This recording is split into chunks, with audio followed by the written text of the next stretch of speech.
So I've been to a lot of screenings in my life. They give away a lot of cool stuff, or at least they used to. They give away posters and CDs. I've never seen them give away mints, and there's that's trying to tell me something. I know it is.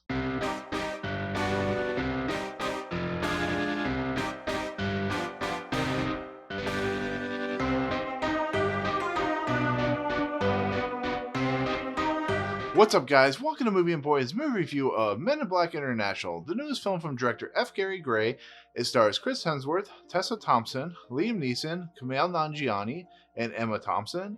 And so, Men in Black International is what I would consider a soft reboot. It's not almost a sequel, but it's kind of a sequel where it has homages to the original films with the noisy cricket and some other really cool nods that I won't give away. And it's a movie about this girl who's played by Tessa Thompson, who plays Molly. And in her past, her parents and she witnessed this little alien creature running around through their house.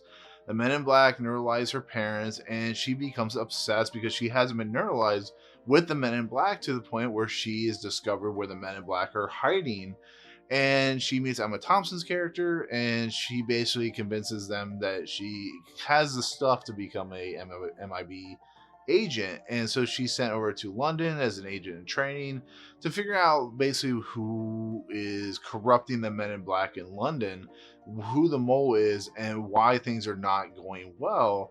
And when she goes to London in a really cool visual trip, she meets a character played by Chris Hemsworth who plays H, and H is this suave, debonair character. He is a war hero based off an incident that he and Liam Neeson's character T basically saved the world in the beginning of the film.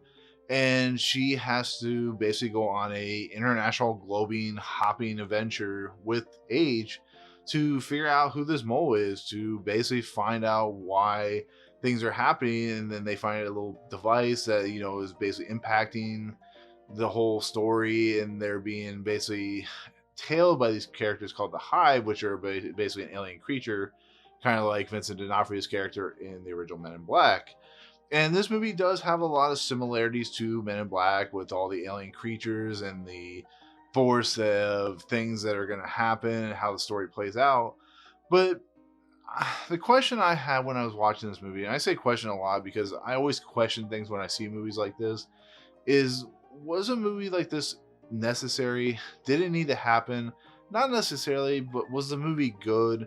Was the movie able to deliver on the Men in Black premise, and was it able to do it well? And yeah, it really was. This movie is entertaining as hell. This movie is given a level of fun and level of summer popcorn fare that hasn't been seen for a while. I mean, yeah, you consider Avengers Endgame popcorn fare all you want, but that movie had a lot of level of depth and nature and just very heartbreaking scenarios and so on and so forth. And this movie is what you want out of the summer, that you want to go and just enjoy yourself. And I thought that's what Godzilla was going to be, and I enjoyed it.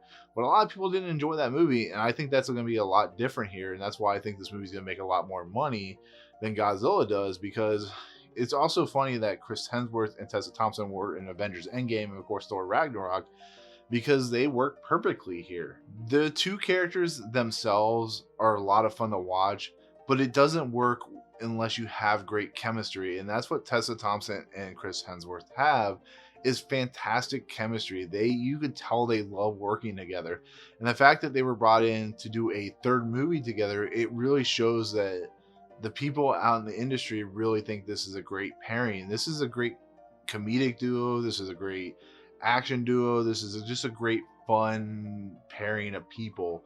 And I had a little bit of issue at the beginning of this movie with Tessa Thompson's character and how she becomes an MIB agent, because I thought the Will Smith version of how he became an MIB agent was a little more fun and a little more reasonable and real, even though it's about a secret organization doesn't exist, or does it? I don't know. But yeah, it is a little rough. But when they finally get to London, that's when the movie takes off, and it just becomes a fun journey, and just a way to see how Chris Hemsworth is just the slacker type character. He's not on his A game anymore. It's just, I love that about Chris Hemsworth. That's why he's so charismatic, because he can do anything in anywhere and just be great at it. And it's the same thing with Tessa Thompson. She's great in everything she does.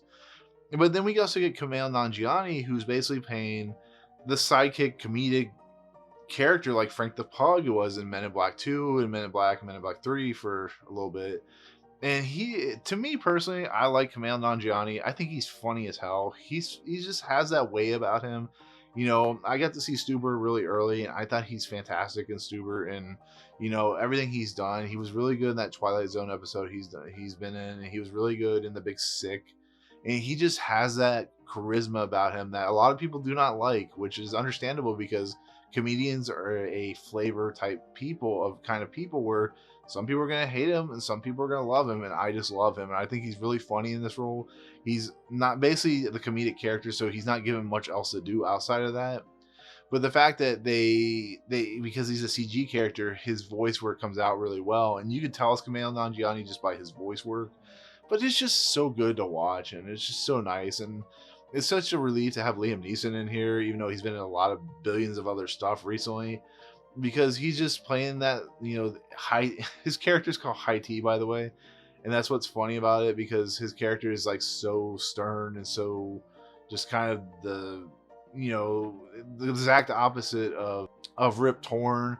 He's just that kind of character, and he's playing Liam Neeson basically. But I love Liam Neeson. I like what he does in this movie. And Rafe Spall plays Agent C. It's Agent C, but it's Agency, which is really funny because he's always in this agency type of moment or this character arc that he has. And I like Rafe Spall. I think he's fun. I think he has a lot of good moments in this movie. But this movie has just a lot of fun material going for it. It has a lot of good times. You know, the set pieces are a lot of fun. There's portions where it takes place in Paris. There's portions where it takes place in Marrakesh. And it's really cool to see them be able to expand from New York and go different places and use their characters in such cool moments.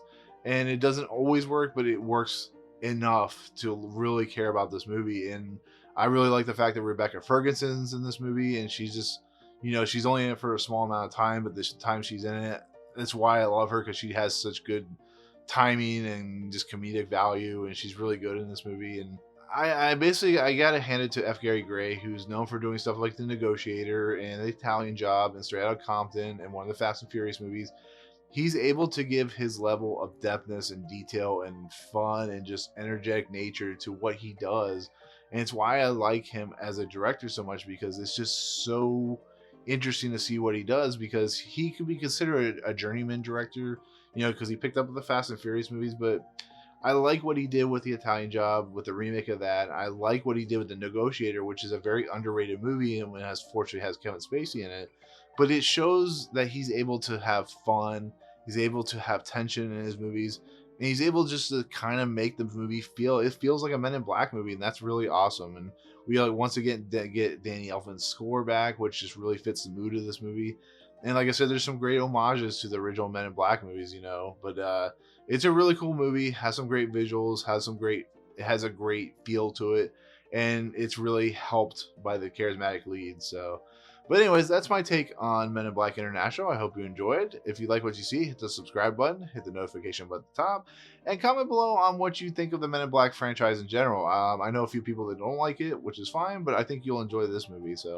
But anyways, thank you so much for watching. We'll see you on the next video. Peace out.